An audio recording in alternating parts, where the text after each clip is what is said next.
हरे Krishna everyone. आज हम लोग बात करेंगे, अगर आपका बर्थ नंबर 1616 से होता है, अगर आपका बर्थ नंबर 1616 होता है या आपका लाइफ पाथ नंबर 1616 से आ जाता है, आप लोगों का करेक्टरिस्टिक्स या लाइफ में किस टाइप के इश्यूज आते हैं। तो अगर आप लोग नंबर 16 वाले होते हैं तो सबसे पहले तो मैं आपको बताना चाहती हूँ कि ये एक कार्मिक नंबर माना जाता है। हमारी न्यूमरोलॉजी में कुछ नंबर ऐसे हैं जो कार्मिक नंबर्स माने जाते हैं, जिनमें से नंबर 16 भी ये एक कार्मिक नंबर माना जाता है। कार्मिक किस तरह से? कार्मिक ये देखिए, जिस तरह से मैंने बोला कि मैं नंबर्स को बहुत ही माइनरली आप लोगों को बताना चाहती हूँ।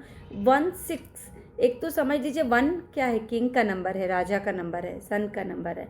6 वीनस का नंबर है, वो एक रिलेशनशिप का नंबर है। वो 6 एक लग्जरी का नंबर है, 6 एक कंफर्ट का नंबर है। 1 और 6 जब एक साथ आ जाते हैं तो ये कार्मिक नंबर इसलिए माना जाता है कि ऐसा मानते हैं कि, और 1 6 को जोड़कर आ जाता है 7। ये 7 नंबर ऐसा माना जाता है कि ये रिलेशनशिप में प्रॉब्लम करता है, क्योंकि आपने पिछले अपने किसी बर्थ पीरियड में रिलेशनशिप में चीटिंग करी है, या आपने किसी को प्रॉमिसेस करके उसके साथ शादी नहीं की है। वो होता ना कि हम किसी के साथ कुछ बोल के, किसी को टाइम पास करके छोड़ा है, किसी को हर्ट किया है, या किसी को एक परमानेंट तरह से हमने उसको बोला कि हम आपसे ही हमेशा रहेंगे, लेकिन उसके साथ आप निभा नहीं पाए। किसी भी तरीके से कुछ ऐसी प्रॉब्लम्स हुई होती हैं जो आपने पिछले किसी बर्थ टाइम में आपने रिलेशनशिप में इश्यूज किए हैं। दैट्स वाई आपको ये अब 16 नंबर मिल जाता है, जो आपको इस बारे में बहुत ज़्यादा टीचिंग कराता है। नंबर 16 वालों से मैं यही कहूँगी, अगर आप लोग अपनी लाइफ में कंफर्ट रखना चाहते हैं तो आप लोगों का, जैसा कि मैंने बोला कि कर्मा सन, वीनस और केतु के साथ बहुत ज़्यादा कनेक्ट हो जाता है। इन ग्रहों के लिए आप सन जो है गवर्नमेंट का नंबर भी होता है, तो हो सके तो कभी भी किसी भी सरकारी काम में कोई चीटिंग मत कीजिए। दैट एक होता ना कि जो नंबर अब आपको मिल गया वो तो अलग बात है, पर अब आप इसे किस तरह से ठीक कर सकते हैं। देखिए, मैं हमेशा प्रैक्टिकल पैटर्न, प्रैक्टिकल रेमेडीज़ पर विश्वास करती हूँ। बहुत ज़्यादा मतलब एक दिखावे वाली रेमेडीज़ पर नहीं विश्वास करती हूँ। मैं प्रैक्टिकल और जो अपने हाथ से किए गए कर्म होते हैं उन पर ही ज़्यादा मैं ट्रस्ट करती हूँ। तो मैं आपसे कहूँगी, कभी भी गवर्नमेंट से रिलेटेड किसी काम में चीट मत कीजिए। कोई भी लिखा पढ़ी या किसी भी फादर को भी कभी धोखा मत दीजिए। हो सके तो जितना उनसे झूठ मत बोलिए। बहुत बार होता है कि हम किसी लोगों की या किसी बड़े की या फादर से मिलते जुलते जो लोग होते हैं, बड़ों की हम डिसरिस्पेक्ट ना करें। वीनस से आपका कर्मा है, इसका मतलब फीमेल को आपको कभी भी ज़्यादा डिसअपॉइंट नहीं करना है। हो सकता है कि आप किसी की आइडियोलॉजी से मैच ना करें, पर फिर भी ज़रूरी नहीं कि आप उनके डिसरिस्पेक्ट करें। तो फीमेल्स की आपको रिस्पेक्ट करनी है। गवर्नमेंट से रिलेटेड किसी काम में चीट नहीं करना है। और दूसरा 7 आ जाता है केतु, मतलब स्ट्रीट डॉग की आप हो सके तो हेल्प कीजिए, सेवा कीजिए, और कुछ ऐसे कामों से कीजिए, कुछ ऐसे कामों में इन्वॉल्व रहिए जहां आप कुछ खोजबीन कर सकें। ऑकल्ट भी आपके लिए बहुत अच्छी लाइन हो सकती है। आपका interest numerology, tarot card reading, astrology, इन सब में भी आपका इंटरेस्ट हो सकता है, क्योंकि आप लोग ज़रूर कुछ ना कुछ ऐसा इंटरेस्ट रखते हैं कि आप इन सब चीज़ों में सीखें। तो इसमें भी सीखिए और लोगों की हेल्प कीजिए, वही आपके लिए अच्छा रहेगा।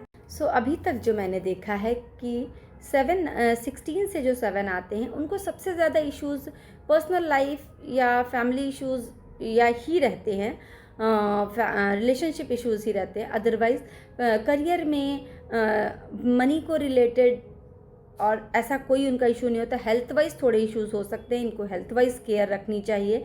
स्टमक इश्यूज़ हो सकते हैं, पर इनका कर्मा सबसे ज़्यादा 1 नंबर मतलब सन, और 6 मतलब वीनस, लग्जरी, कंफर्ट, और 7 नंबर केतु, इससे इनका रिलेट हो जाता है। अब इनकी लाइफ में ये 3 ग्रह तो बहुत ज़्यादा इम्पॉर्टेंस हो जाती है, पर इनको एक ही चीज़ का सबसे ज़्यादा ध्यान रखना चाहिए। अगर ये शादी से पहले रिलेशनशिप में जाते हैं तो ये बहुत ही कम चांसेस हैं कि इनका एक ही रिलेशन ऐसा हो जो इनकी मैरिज तक जा सके।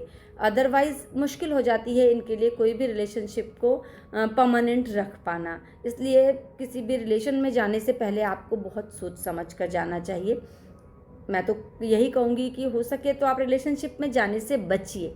आफ्टर मैरिज ही आप अपने ये पार्ट को कंटिन्यू होने दीजिए।